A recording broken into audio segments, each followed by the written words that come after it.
Now we're moving on to what happens in Gaza at the hands of the genocidal government in Israel. Palestinians in Gaza marked the Muslim festival of Eid as they grapple with the horrors of the ongoing war between Israel and Hamas.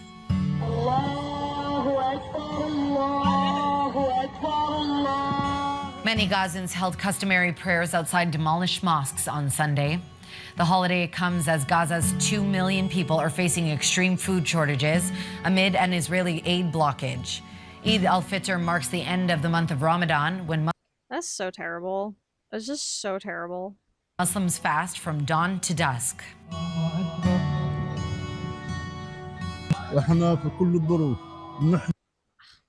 Sorry, I have to read this. We performed the Eid prayer under all circumstances. Under all circumstances. Although we have martyrs,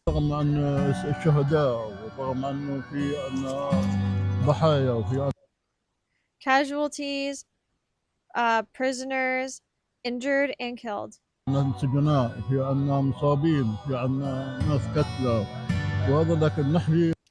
We still celebrate.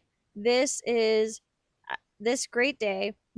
Sorry. We still celebrate. This is great day for us.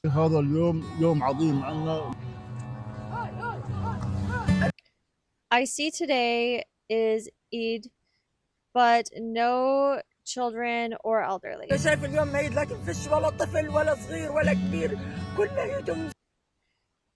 They are all, I don't know how to describe it.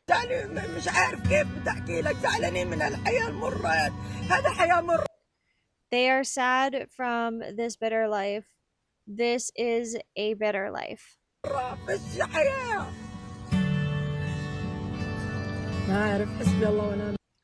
God is sufficient for us. He is the best disposer of our affairs. What can we do? Thank God. So fucking sad. And for what? For what? To boost the ego of an egomaniacal a-hole like fucking oh my god, this played right away. I wasn't expecting that. Of like boost the fucking ego of fucking Netanyahu. A fresh wave of Israeli strikes overnight has left more than 50 people dead across the Gaza Strip, according to hospital officials. The military action came a day after senior government officials said Israel would seize large areas of Gaza and establish a new security corridor across the Strip. Israel has vowed to escalate the nearly 18-month war with Hamas until the militant group returns dozens of remaining hostages, disarms, and leaves the territory.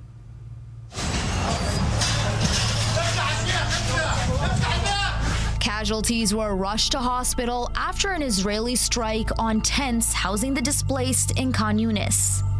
I'm just gonna cover in case there's TOS, but I'm still gonna play it. And then I'm gonna switch back when there isn't. A Palestinian from Rafah saying, "Is anything left for us? There's nothing left for us. We're being killed while asleep."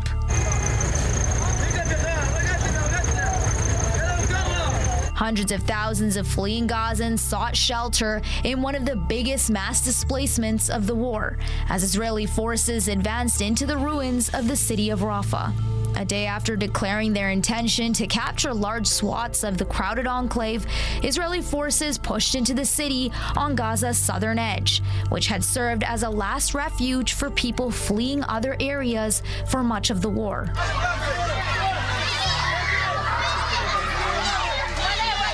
Many gathered at a soup kitchen today. Children were among the waiting crowd, scrambling for bread and bowls of lentil soup.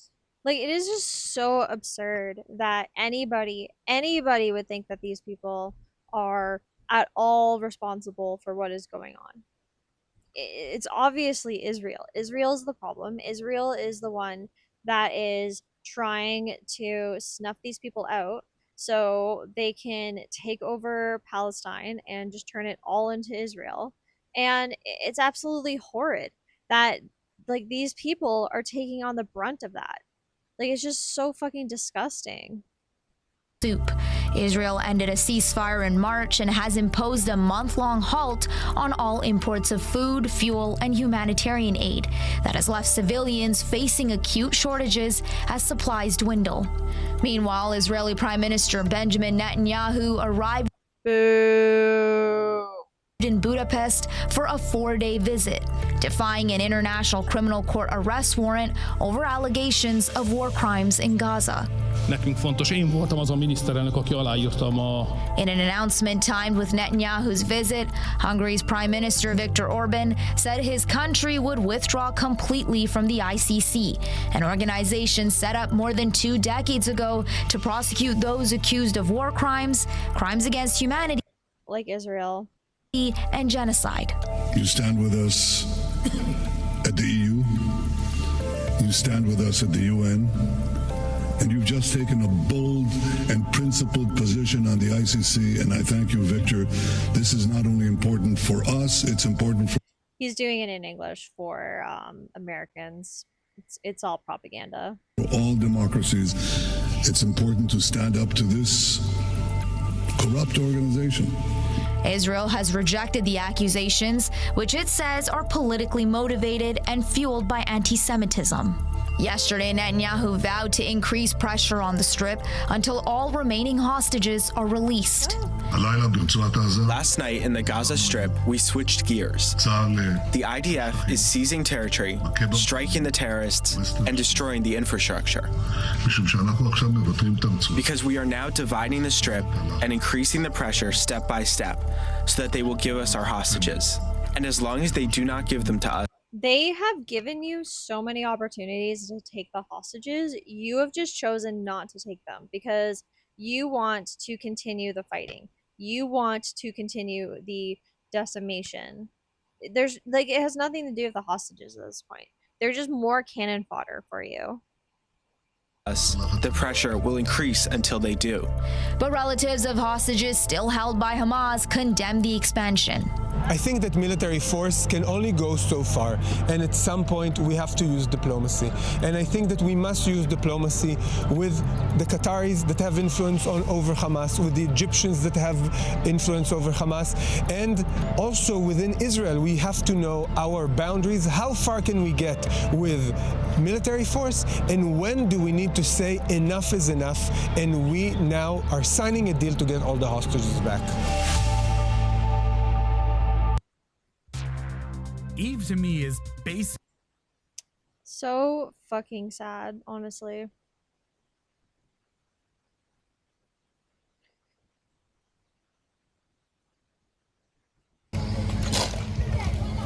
Palestinians surged through the rubble of a building in Gaza's Khan Yunis, the aftermath of a number of Israeli airstrikes overnight and into Wednesday that have killed at least 60 people, according to local officials. 5 floors came down on my brother and my brother's wife, this woman says. He's gone. He's not guilty of anything, and he's gone. On Wednesday, Israel announced a major expansion of military operations in Gaza, saying it intends to seize, quote, large areas of the enclave and add it to its security zones. In a video statement, Israeli Prime Minister Benjamin Netanyahu said the army would establish a new security corridor, calling it the Morag Corridor. Boo, fuck you, Netanyahu.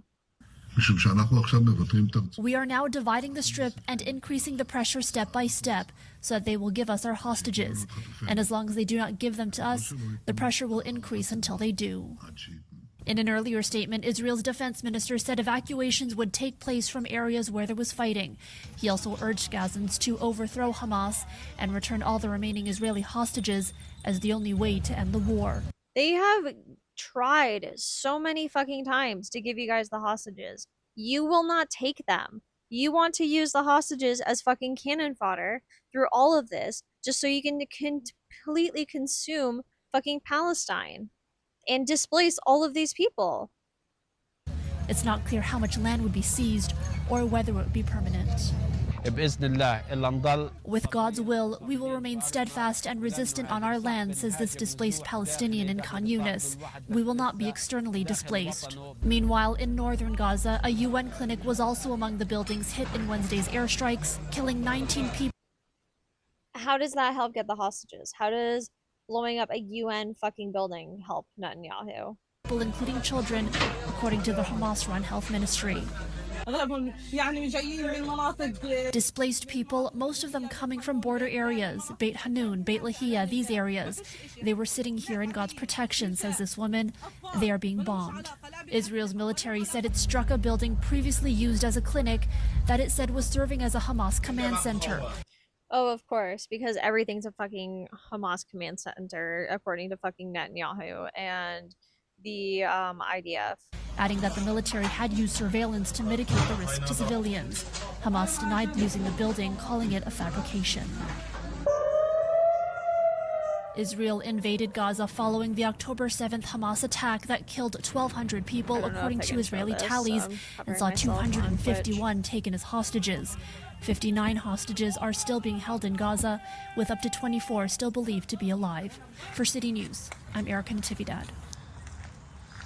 So fucking sad. And just like the fact that it's still going on, like it's so fucking absurd. I just don't understand why people are still letting this happen.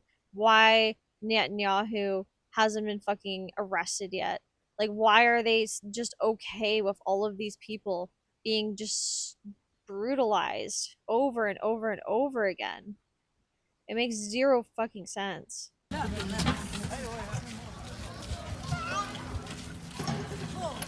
In Gaza City, Palestinians are on the move, forced to flee following Israeli strikes and evacuation orders from the Israeli army. 25 members of my family are on the streets. We don't know where to go, says this woman. They issued a warning. Until when will we remain like this? Until when will we keep evacuating and coming back every other day? A similar situation on the southern end of the Strip in Khan Yunis. Many Palestinians there forced to flee from Rafah. They say most of the population had followed Israel's order to leave as Israeli airstrikes destroyed buildings there. It is a complete occupation of Rafah and an entire displacement of its residents, this man says. We feel that the situation is even more difficult than before. Hospital officials say a fresh wave of Israeli airstrikes overnight in Gaza left more than 50 people dead. All of this comes a day after Israel announced its intention to seize large areas of the enclave to create what it calls a security corridor across the Strip. Hundreds of thousands of fleeing Gazans sought shelter on Thursday in one of the biggest mass displacements of the war. The major escalation, a way to pressure Hamas into releasing the remaining Israeli hostages, according to Israel's prime minister.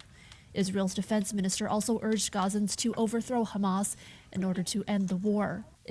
Again, how are they supposed to give you how are they supposed to give you BBC News. the hostages if you won't fucking take them?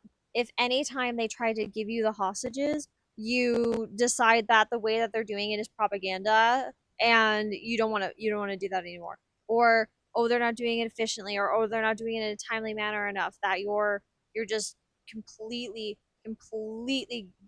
Let's turn to the Middle East, because Israel's army says it's launched a new ground offensive east of Gaza City, adding more of what it calls security zones to put pressure on Hamas to accept its terms for a ceasefire. Israel has rejected the truce it agreed back in January. The Hamas-run health ministry says 86 people have died in the last 24 hours. Meanwhile, the UN says 2/3 of Gaza is now under Israeli displacement orders or in no-go zones. And it's been more than a month since aid supplies have been allowed into the territory. Let's speak to... I don't know how all of these people who are reporting on this are okay with it, because like that itself is a war crime. They should be allowing these people to be getting food and supplies and the bare fucking minimum. Clémence Laguda, Oxfam's humanitarian coordinator there in Gaza, and we're very grateful for your time. I wonder if you could start by just telling viewers what you're currently dealing with there on the ground.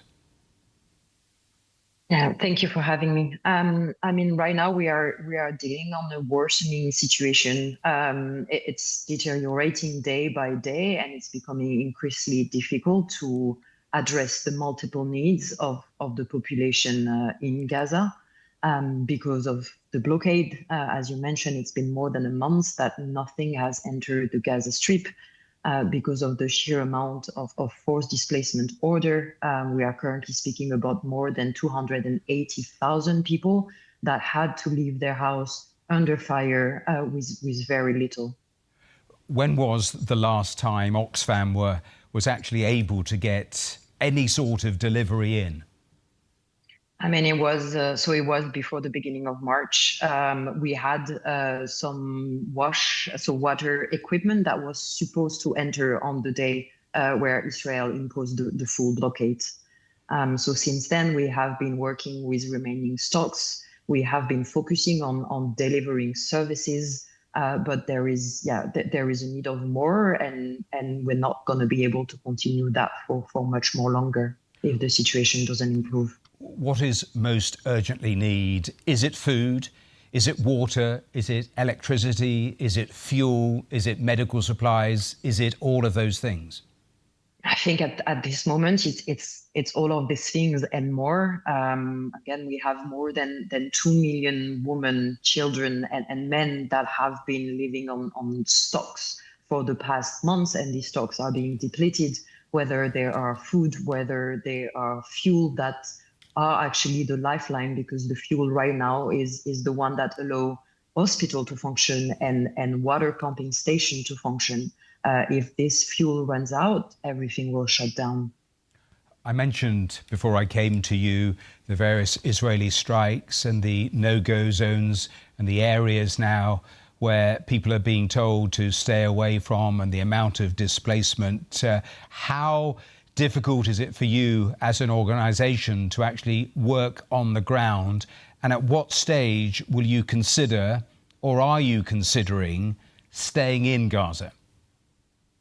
So I think what we need to highlight here is that the biggest part of the team of Oxfam in Gaza is made of people from Gaza. We are able to do the work that we are able to do because of their presence on the ground. Right now, they are living and working under extremely harsh circumstances. It's a struggle to go to the office. They are afraid of, if they come to the office, what will happen to their family.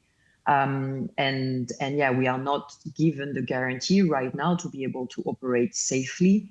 The number of incidents against humanitarian workers has multiplied since the beginning, or since the 18th of March, and this is extremely worrying. Just a final question, and any of the agencies always want to steer clear of the politics. So I'm not trying to draw you into that, but in terms of what is your view on what the international community is doing, given we've seen no aid getting in now for a month or so, what should the international community be doing in your view, do you think? I mean, they need to speak up. They need to arrest Netanyahu and put him behind bars, and the rest of his administration behind bars as well, for the war crimes and genocide that they have been performing and doing. They need to remind and uphold international humanitarian law. They need to demand accountability.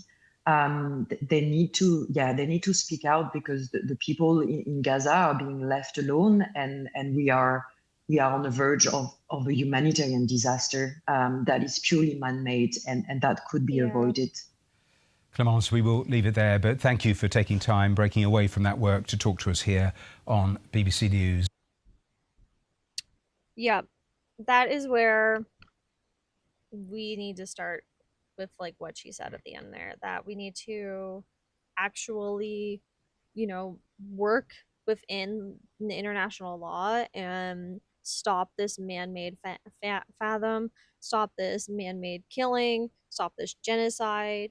Netanyahu and all of his constituents need to go behind bars, and we need to just end all of it, end the killing, end the suffering, and hold the IDF and the Israeli government accountable for this. This is absolutely horrid. These people, like, there's nothing else these people can do. There's nothing else these people can do. Anytime hostages are, being offered to give back to Israel, Israel turns it down and then retaliates with more bombings and more airstrikes and more broken broken ceasefires because of Israel. Like, it is just absolutely horrid. And I wanted to end today on this because I think it's important to talk about it. Yes, I've been doing these lives to talk about the Canada election that's going on, but I also wanted to talk about Israel and the war crimes that they're doing in Gaza and all of the people who are suffering and the humanitarian aid that has been stopped completely from going in yet again to people who need it now more than ever.